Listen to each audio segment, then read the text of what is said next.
My name is Susan McCleary, and I work for the city of Olympia. And most of my work, it revolves around pollution prevention programs.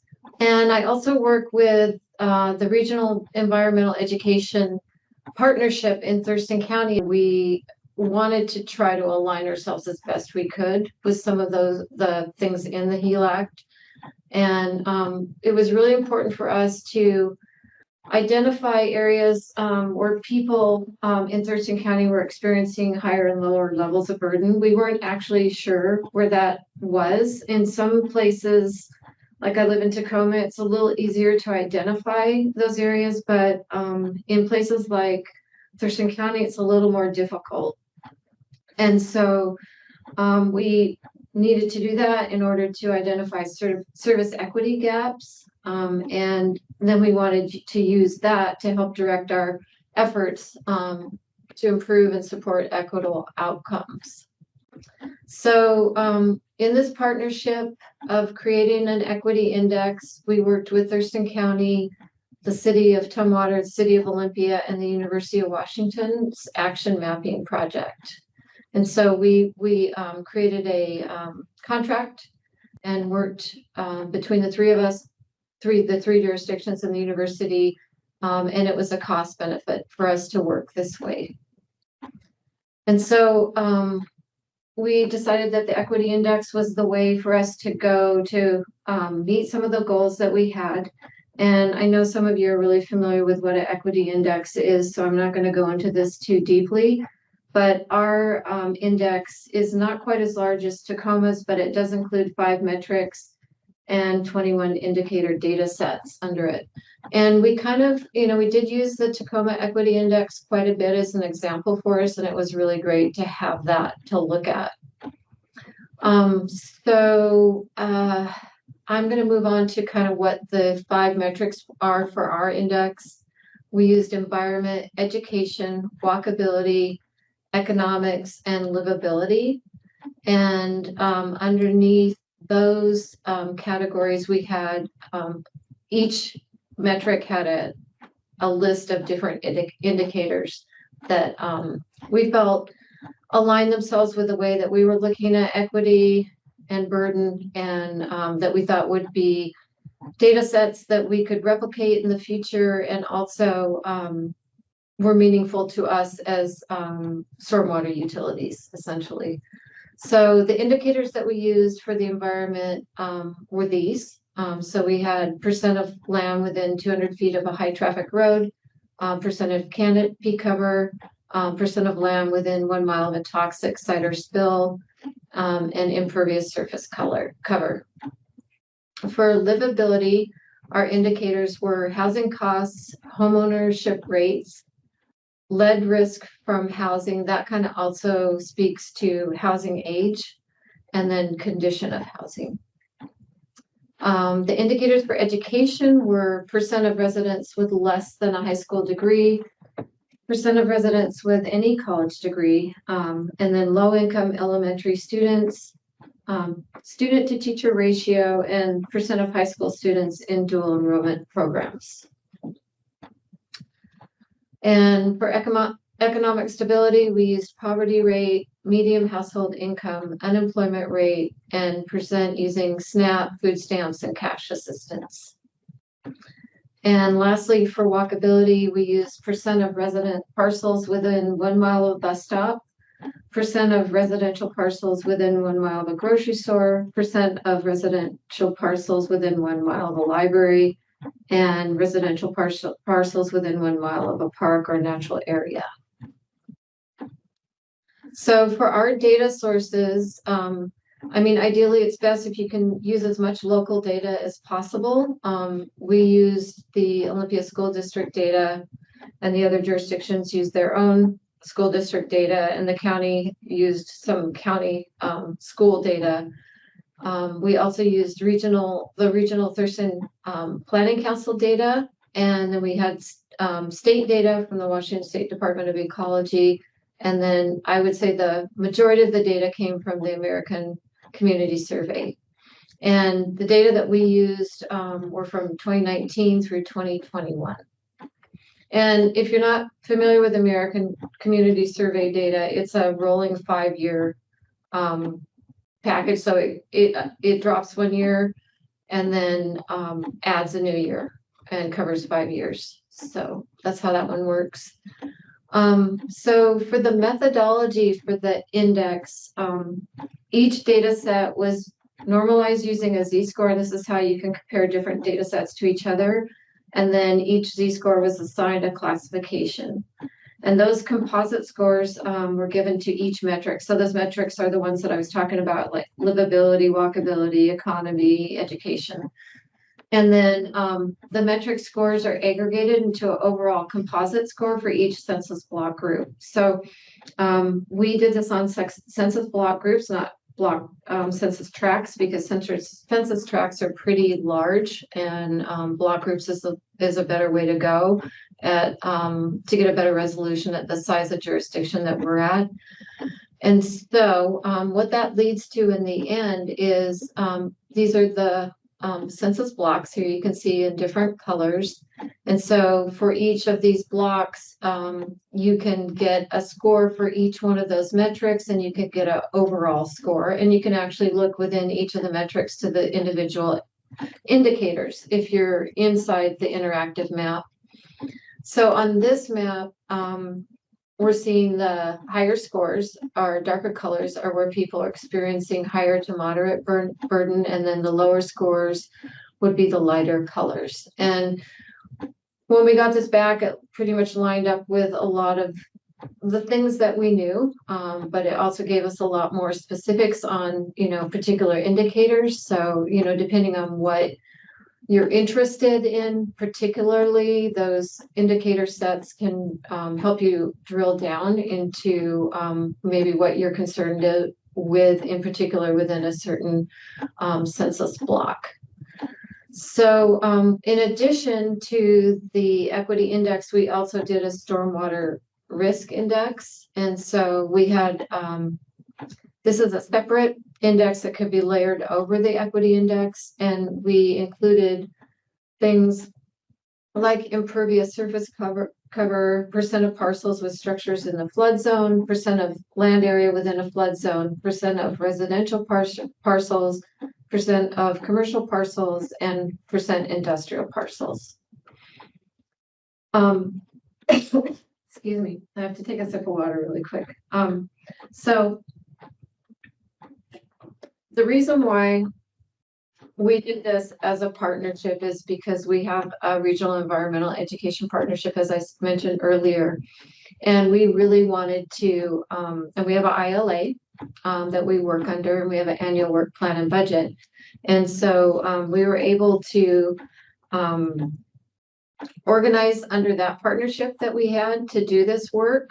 And we are also able to push this work forward in a way that might have been more difficult had we just been trying to do this individually at each of our jurisdictions. We all had a great interest in doing this work, so that really helped us. And as I mentioned before, it really helped with the costs and also sharing the workload, because it's quite a bit of work to put something like this together. So our service equity goal for the Environmental Education Partnership is that outreach and engagement programs are inclusive, accessible, and representative of the entire community and result in the fair distribution of services and benefits. And that's really at the heart of what we're trying to do, is think about, how are we using our resources in an equitable way. Oops, excuse me. So the questions that we had was, who had been participating and benefiting from our programs in the past and present when we were creating this, and then how are participants and audiences and event locations geographically distributed in relationship to levels of burden, and where are obvious service equity gaps, and how do we connect with and co-develop programs with community-based organizations that are underserved or underrepresented. So the way we went about doing this was we did a service equity analysis, and the University of Washington Tacoma did this work for us as well. So this was after we had finished the equity index. We looked at 10 years of our program data and analyzed it. And we sliced it and diced it a few different ways. So we looked at it by program type. We looked at event locations. We looked at incentives, like ranked them high, medium, low in terms of cost. We looked at per participant cost, and we also ranked that high, medium, low. We looked at audiences by type, and we looked at incentives. So some of the analysis ended up looking like this. So this is Thurston County wide, as you can see. And we wanted to look at it in different types of geographies. So we looked at it within our Thurston County wide, but within our jurisdictional boundaries as well. So for the city of Olympia and the city of Tumwater. And then we looked at it in block groups. And then we also parsed it out within watershed basins. And so this is an image of Olympia, city of Olympia here. And it shows, this is analysis for all program participants. And so the dark green areas represent the low burden and high participation areas, and the dark brown areas represent high burden and low participation. And so we can really narrow in here and see where, who have we been, who's been showing up to our different events and programs, and who hasn't, essentially, and how does that line up with levels of burden. And this is kind of some more analysis on different types of programs, the number of participants, and then laying it out in terms of high burden, elevated burden, moderate burden, average burden, decreased burden, and limited burden. And as you can see, with these, for example, with all programs here, we can see that the number of participants from high burden areas is dramatically decreased from the number of participants that we have in limited burden areas. So what this carries through most of the different analysis that we did. And so what this really told us was that we weren't reaching different audiences, for one thing, and that we were also probably creating and designing programs that appealed to people that were in limited burden areas of our jurisdictions or the county. And so that was really like an aha moment for us. I mean, we kind of knew that it would turn out like this, but we also didn't realize that it would be this dramatic, I think. And I also think it's really helpful when you actually have this data in front of you to look at it and see and go, yeah, that's really what's happening. We really need to do something about this, and what are we going to do, kind of thing. So this is just kind of more of the same, but breaking it down in different ways, looking at it by cost. And again, you can see that high burden, we have low numbers, limited burden, we have higher numbers. In this one, average burden was pretty high. So that was probably a little bit better. This one here with medium cost programs, we were definitely highest in our limited burden. And then, also in our high cost programs per participant, we had the most number of participants in limited burden areas. This is just kind of more of the analysis and visualization of the analysis. And it's probably not super meaningful to you if you aren't familiar with the Olympia area. It's meaningful to me because I know the Olympia area. But more of that, and you can see different ways that we looked at different audiences and event locations. So after we did all this work, we had to kind of sit in with it and think about it and try to figure out, what did we want to do with this now that we could see this results, and where do we want to go moving forward. And so we decided to try to partner with a community-based organization. I mentioned that earlier, that we partnered with CLO. We reached out to several different community groups, and they were the one that responded, actually the only one that responded initially. And we were able, and they seemed really willing to work with us. And they seemed really interested in what we could offer to them. And so we've been working with them for about 1.5 years now. And we have showed up for their events, like their food banks, their different community events. And we show up and we table, and we pay to table. We hire a translator from the co-created events that we do with CLO. They're different outdoor activity events, and we provide food, we provide translation, and we provide transportation for those. And then we also are transcreating outreach materials for those events and for the events that we're showing up at that are their events. We did a equity retreat this last fall with someone who's been working in this area, Jason Robertson, who has done a lot of equity work in the area. And we asked him to facilitate our equity retreat and ask him to help us develop a 5-year plan. So we kind of can set some metrics and goals for the next 5 years of where we want to go and what we want to do. And so we're kind of just at the beginning of that right now, because the retreat was at the end of last year.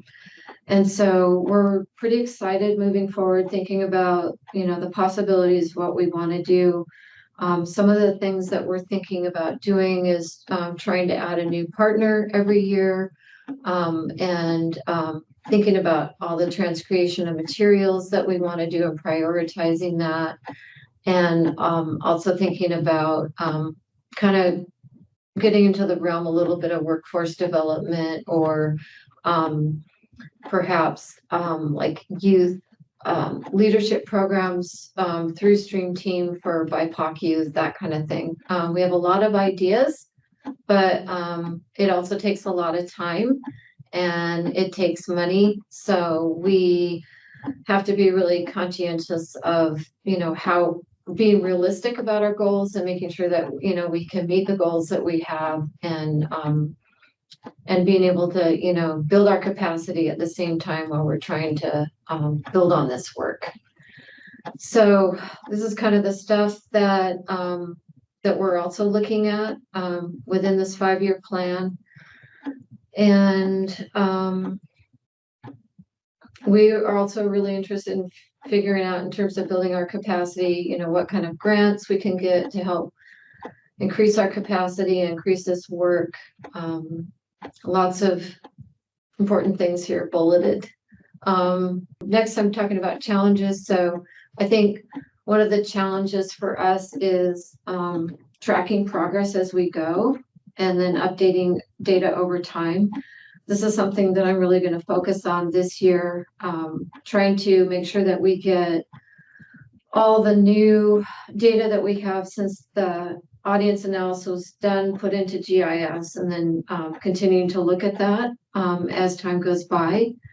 And then, just thinking about all the other priorities that we have and making sure that we can make enough room to do this work, because this is, new and additional work that we weren't doing in the past. And so how do we kind of realign what we did in the past to accommodate this work and make sure that we're kind of building equity into all the things that we're doing. And then, thinking also about the increasing permit requirements that may be coming up, like with a new behavior change requirement with a new permit. So those type of things. So any questions?